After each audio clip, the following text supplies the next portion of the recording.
अस्सलाम वालेकुम स्टूडेंट्स, आज हम स्टार्ट करने लगे हैं 9.1 का question number 4, 5 and 6। In question में एक फार्मूला इस्तेमाल होता है theta is equal to L/R। ये कहाँ से आया और इसका प्रूफ क्या है, ये हम करते हैं क्वेश्चन सॉल्व करने से पहले। जो स्मार्ट सिलेबस में क्वेश्चन शामिल थे, जितने पार्ट क्वेश्चन नंबर 4 के, 5 के, 6 के शामिल थे, वो मैंने बोर्ड के ऊपर लिख दिए हैं और उनमें से मैं आपको कुछ करवा दूंगा और कुछ क्वेश्चन आपने खुद करने हैं। उससे पहले हम प्रूव करते हैं, prove that theta is equal to L/R। इसमें R क्या है, थीटा क्या है और L क्या है, ये हमें क्वेश्चन में उसने स्टेटमेंट में ही बताया हुआ है। जो थीटा है, where R is the radius of circle, जो R है वो सर्कल का रेडियस है। यानी कि एक हमने सर्कल लेने हैं, उसमें हमने जो रेडियस लेने हैं वो R है। L is the length of arc, L जो है वो एक आर्क की लेंथ है। और आर्क क्या होती है ये भी मैं अभी आपको बताता हूँ। And theta is the circular measure of central angle. जो थीटा है ये circular measure of central angle, यानी कि सर्कल के सेंटर के ऊपर जो एंगल बनता है वो थीटा है। और किस मेजर में, सर्कुलर मेजर में। यानी कि आपने इस फार्मूले में थीटा जो लेना है वो रेडियन में लेना है।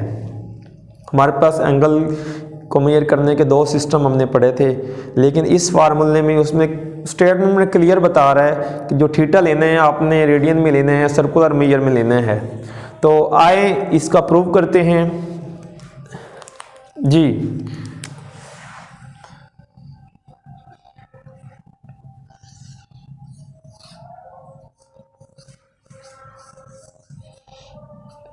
इसके प्रूफ के लिए सबसे पहले हम एक सर्कल कंसीडर करते हैं। कंसीडर अ सर्कल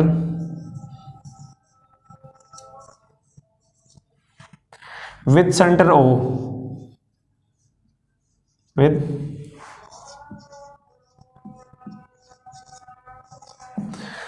हमने एक सर्कल सपोज किया जिसका सेंटर क्या है, O है। हम 7 सर्कल बना भी लेते हैं। सपोज वो सर्कल ये वाला है, ये सर्कल है आपके पास, इसका सेंटर ये है और हमने सेंटर को नाम दिया है O का। ये आपके पास O है।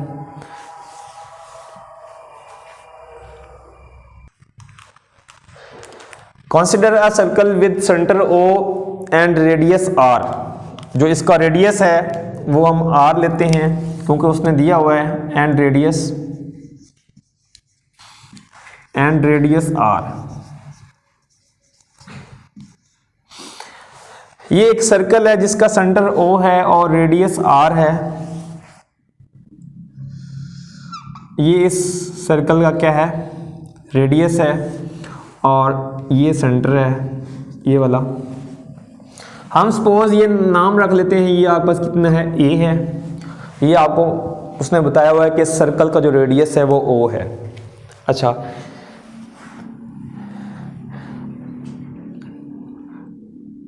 consider the length of arc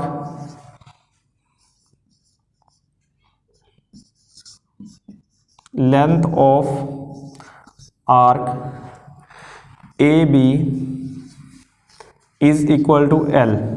उसने कहा एक आपने आर्क लेनी है जिसकी लेंथ कितनी रखनी है, L रखनी है। आर्क क्या होती है, ये हमारे पास सर्कल का सरकमफ्रेंस होता है। इसका कोई भी पार्ट ले लें, सरकमफ्रेंस का कोई भी पार्ट ले लें, उसको क्या बोलते हैं, आर्क बोलते हैं। और उसकी लेंथ को क्या बोलते हैं, आर्क लेंथ। ये वाली ले लें, जहाँ से मर्जी सरकमफ्रेंस का कोई भी पार्ट ले लें उसको क्या बोलते हैं, आर्क बोलते हैं। और उसने बताया है कि आपने आर्क लेंथ लेनी है जिसकी लेंथ एक आर्क लेनी है जिसकी लेंथ कितनी है, वो L हो। तो हम सपोज यहाँ से लेकर ये वाली हम आर्क लेंथ ले लेते हैं यहाँ तक, इसका नाम रख देते हैं बी। और देखें आर्क लेंथ यहां से लेकर ये वाली आपके पास आर्क लेंथ है, और इसकी जो लेंथ है हमारे पास वो एल है। आर्क है और उसकी लेंथ हमारे पास एल है। उसने हमें गिवन है एल आर्क लेंथ। अगर मैं इसको इससे मिला दूं, और उसने बताया कि जो थीटा है वो सेंट्रल एंगल है। यहाँ पे आप लिखें क्या है, थीटा सेंट्रल एंगल है, और किस में है, रेडियन में है। ये हमारे पास रेडियन है। इतना तो हमें गिवन में है और वो हमने फिगर के ऊपर बना लिया अपना। अब हम क्या करते हैं, take an arc length, take an arc length, take an arc. हम एक और आर्क लेते हैं, take an arc A C of length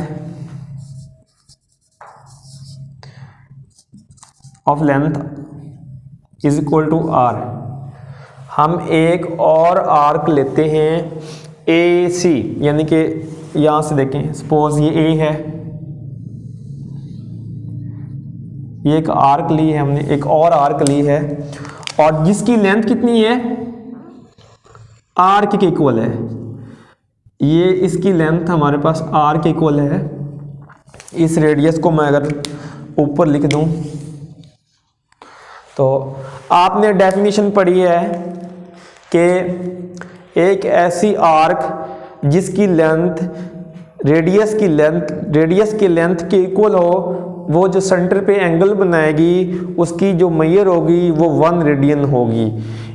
by definition यहाँ पे आप देखें, बाय डेफिनेशन इसको सी का नाम दे देता हूं। By definition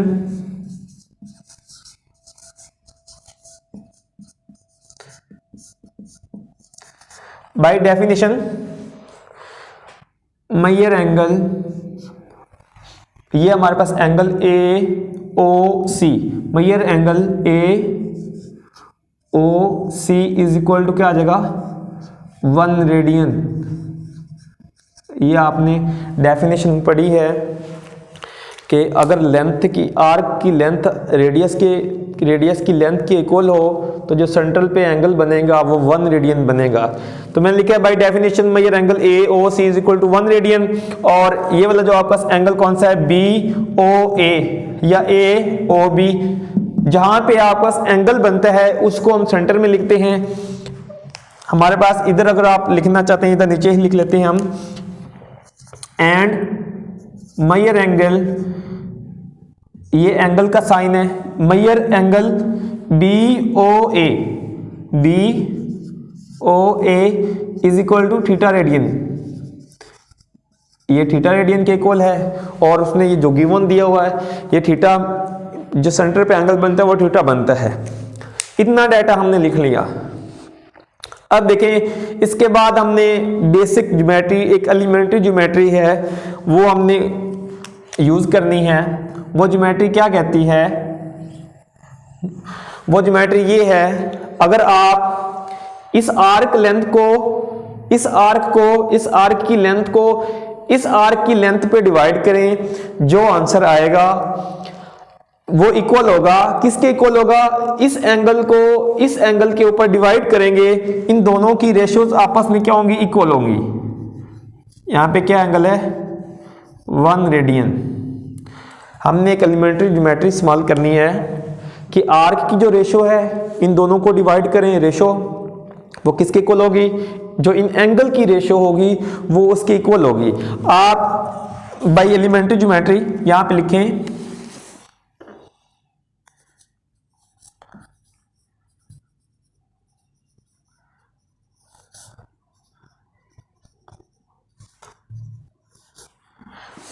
bye elementary geometry angle की जो रेशो है वो आर्क की रेशो के इक्वल होगी।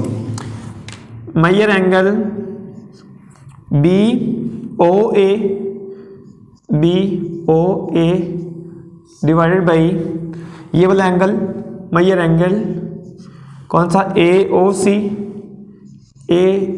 सी इज इक्वल टू ये इस आर्क की length,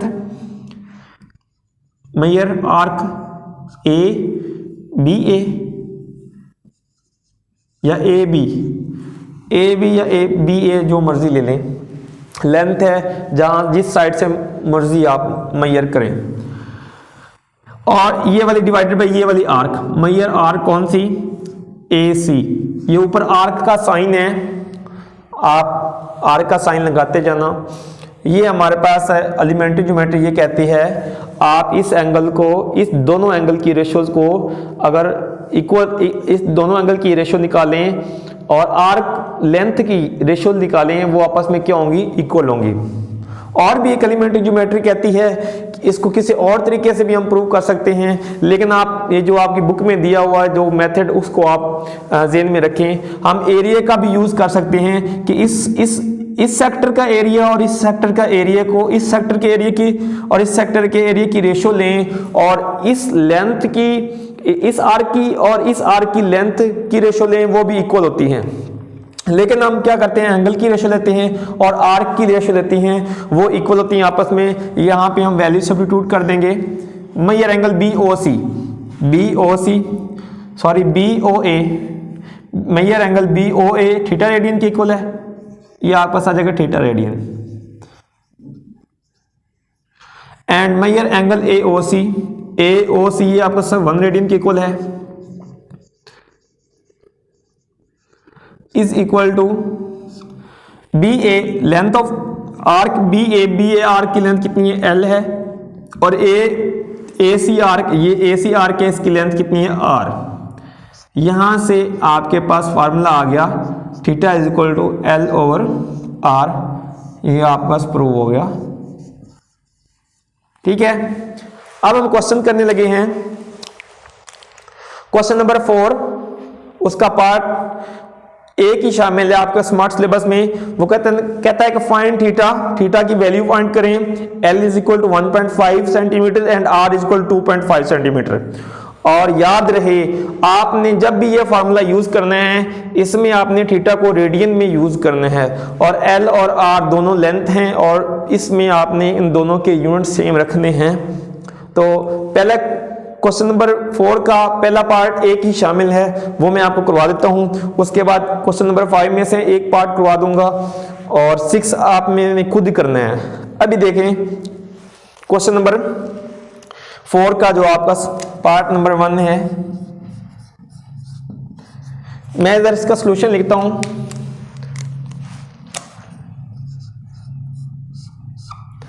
R is equal to 1.5 centimetre और L is equal to 1.5 centimetre and R is equal to 2.5 centimetre. और यहां से कहता है थीटा फाइंड करें। दो चीजें गिवन है, एक चीज फाइंड करनी है। देखें, सीधा सीधा फार्मूला लगाएं। We know that theta is equal to L over R। Value substitute कर दें। L की वैल्यू हमारे पास है 1.5 सेंटीमीटर और R की वैल्यू है 2.5 सेंटीमीटर। जब इन दोनों को आप डिवाइड करेंगे, 1.5 सेंटीमीटर ओवर 2.5 सेंटीमीटर, इनको डिवाइड करें, ये सेंटीमीटर सेंटीमीटर से कैंसिल हो जाएगा। तो देख सकते हैं आप, अगर आप L और R के यूनिट नहीं लिखना चाहते तो आप ना लिखें, एंड में आप फाइनल आंसर के यूनिट लिख दें। इसका जब हम डिवाइड करेंगे तो 0.6 रेडियन इसका आंसर आ जाएगा।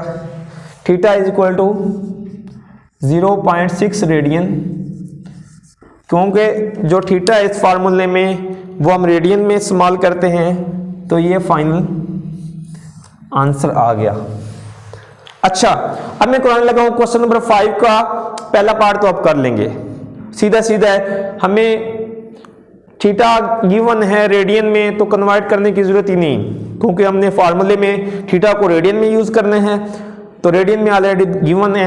अब क्वेश्चन जो इसका पार्ट नंबर 2 है वो मैं करवाता हूँ, वो थोड़ा सा डिफिकल्ट तो नहीं है, उसमें आपको जो चीज़ें क्लियर नहीं है वो यहाँ इस क्वेश्चन में इस पार्ट में क्लियर हो जाएंगी। यहाँ पे हमें थीटा की वैल्यू दे रहा है किसमें, हेक्साडेसिमल में, और कहता है कि यहाँ से आपने क्या फाइंड करना है, एल फाइंड करना है। थीटा की वैल्यू ये देखें हेक्साडेसिमल में दी हुई है और आर की जो मर्जी वैल्यू दे। और ये फार्मूला लगाने से पहले हमने थीटा को किस में कन्वर्ट करना है, रेडियन में। तो पहले हम थीटा को रेडियन में कन्वर्ट करते हैं। क्वेश्चन नंबर 5 का पार्ट नंबर 2।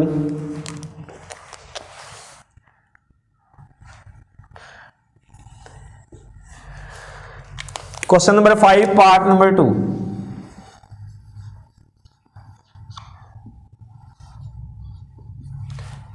हमारे पास वैल्यू है theta is equal to 65 degree और 20 minute. R is equal to है 6 सेंटीमीटर। यहां से कहता है L फाइंड करें। क्या कहता है, L फाइंड करें। अब पहले इस फार्मूला का इस्तेमाल करने से पहले हम अपने एंगल को रेडियन में कन्वर्ट करते हैं। देखिए सबसे पहले ही क्वेश्चन यही था 9.1 का कि हमें जो गिवन मेजर्स दिए गए थे उनको हमने रेडियन में कन्वर्ट करना था। तो यही मेथड हम इस्तेमाल करेंगे। सबसे पहले इसके दरमियान प्लस लगाएंगे। हम ओनली डिग्री को ही रेडियन में कन्वर्ट कर सकते हैं। इसमें क्या आ गया, डिग्री भी आ गया, मिनट भी आ गया। सबसे पहले हम इस पूरे को डिग्री बनाते हैं, फिर इसके ऊपर फार्मूला लगाएंगे 1 डिग्री इज इक्वल टू पाई और 180 रेडियन वाला। हम डिग्री को ही रेडियन में कन्वर्ट कर सकते हैं। ये मिक्स आ गया, डिग्री भी आ गया, मिनट भी आ गया। पहले हम इसको पूरे को डिग्री बनाते हैं, उसके बाद इसके ऊपर फार्मूला लगाएंगे। देखें थीटा इज इक्वल टू, ये तो आपको पहले ऑलरेडी डिग्री में है। जब मिनट को आप 60 पे डिवाइड करते हैं तो ये डिग्री के में कन्वर्ट हो जाता है। Theta is equal to 65 degree plus 1/3। 20 को कैंसिल कर दिया 60 के साथ, 21 ज़ा 20 और 23 ज़ा 60। 3 एलसीएम ले लेंगे हम। 3 को इससे मल्टीप्लाई किया, 3 5 ज़ा 15, 3 6 ज़ा 18 और 19 हो गया वो एक, और 1 वैसे ही आ गया। ये होल किस में कन्वर्ट हो गया, डिग्री में। तो theta is equal to 196/3 degree. अब हम फार्मूला लगा देते हैं कि 1 degree is equal to pi over 180 radian. आप लगाएं, वी नो